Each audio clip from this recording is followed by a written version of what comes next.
The London Borough of Hackney is the second poorest area in the country, with unemployment figures higher than the London and national averages put together, and with an extremely high proportion of lone parent and single and multi-person households. This is despite it being on the fringe of London's financial district.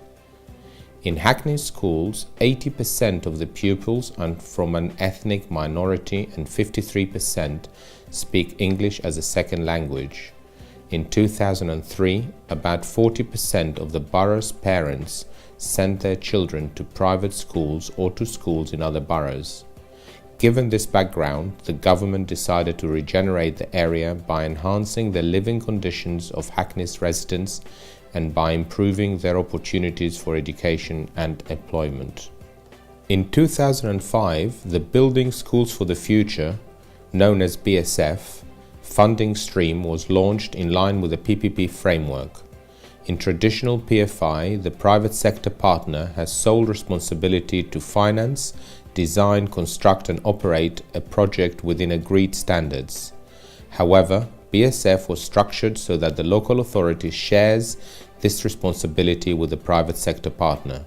The private partner funds all of the costs up to financial close and is reimbursed thereafter through stage payments by meeting pre-agreed targets. This structure fosters a real partnership between the public and private sectors, which is imperative in order to reap the long-term benefits of repeat projects. In the past, local authorities were forced to choose to spend their limited budgets on either teaching needs or on the school buildings.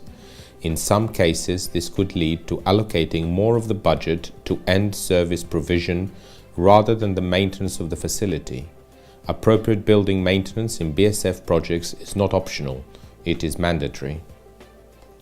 Central government earmarked capital for the development, design and delivery of a vast number of primary and secondary schools with the stated objective of transforming 21st century learning.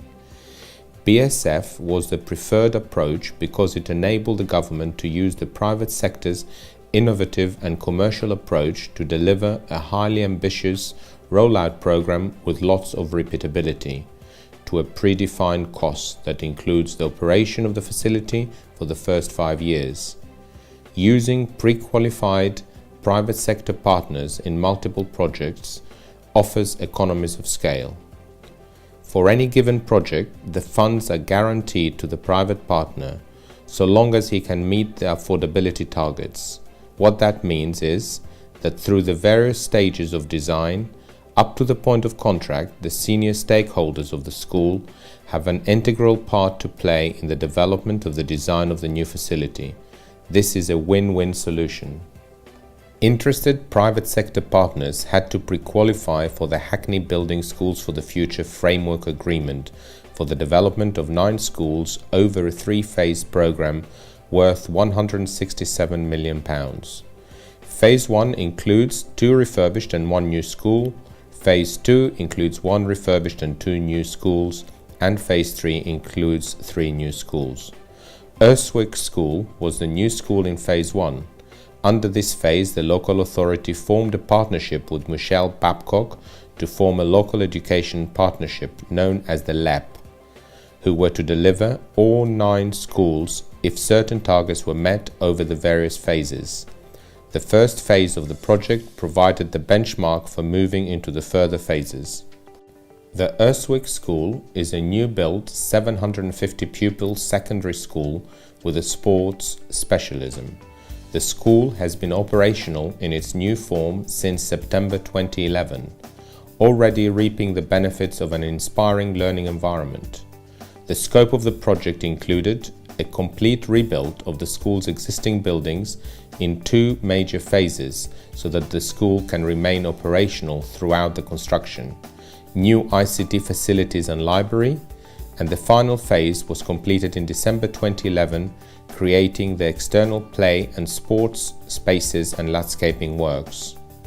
Part of the architect's strategy was to showcase the school's achievement in sports, provide closer adjacency between indoor and outdoor sports activities, and improve access for the local community. The risk allocation was split into 2 stages. Before financial close, the risks of site investigation, design, evaluating costs and obtaining planning consent lies wholly with a private partner. After financial close, the risks are embedded in the contract. These risks relate to delivering the project on time and to an agreed quality and budget. One of the inherent risks within the LEP is the supply chain, and with this project, the main contractor went into receivership 6 months into the project.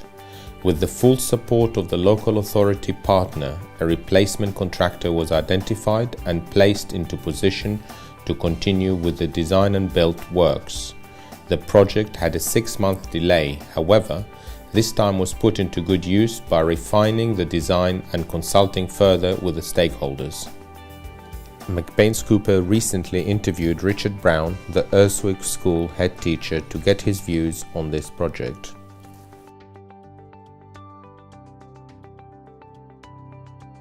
A small number of students were doing very well in what was the previous school, but equally there were examples of poor behaviour. There was what I would describe as antisocial behaviour in the school. There was some element of gangs within the school, and a lot of local parents were very concerned about whether they should send their children to the school. What has changed most noticeably is the behaviour of students. We adopted a mission statement which was believe and achieve, and that tries to encapsulate that, one, we want our children to believe in themselves, but we also believe that they can be successful even if they've got barriers to learning which we need to help them overcome. Teacher expectations are very important in all of this. Our teachers now expect our students to go on and do A-levels and to stay in education well past the age of 16. Possibly there were times in the past where teacher expectations were that children would leave school at 16 and would perhaps go into either low quality jobs or, sadly, possibly into unemployment. The Believe and Achieve, the high aspirations, our new sixth form which opens next September, all of those things are showing that we now have the highest possible aspirations for our students, and the students buy into that as well. They work hard, they behave well, and they achieve good results.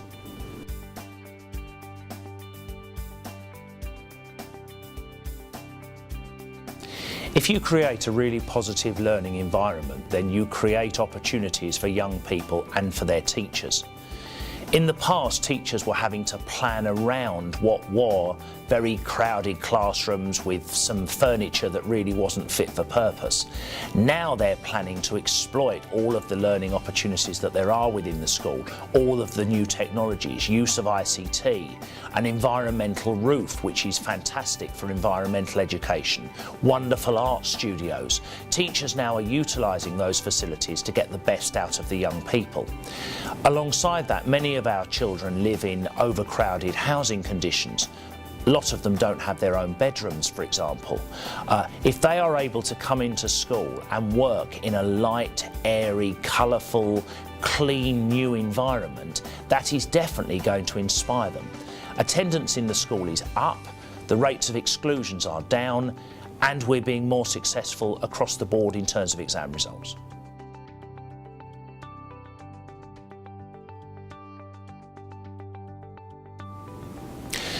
We don't have overcrowding in the way that we used to. We now have a covered outdoor area, which means that even when it's raining, children can go into a bit of fresh air without getting soaking wet. We've got many more flexible spaces within the school. We can actually double up classes if there's a particular special event going on. We have a hall that can be dedicated around performance and assemblies and worship. In the past, that hall also doubled as a canteen. We now have a separate eating area for the young people, which is dedicated for that purpose. There are many different ways that the building now helps us manage children and give them a really good life experience during the course of each and every day.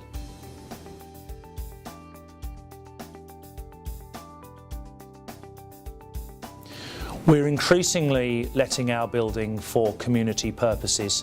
There are sports groups that now come here in the evening after the rest of us have gone home. There is a local choir that uses our music facilities.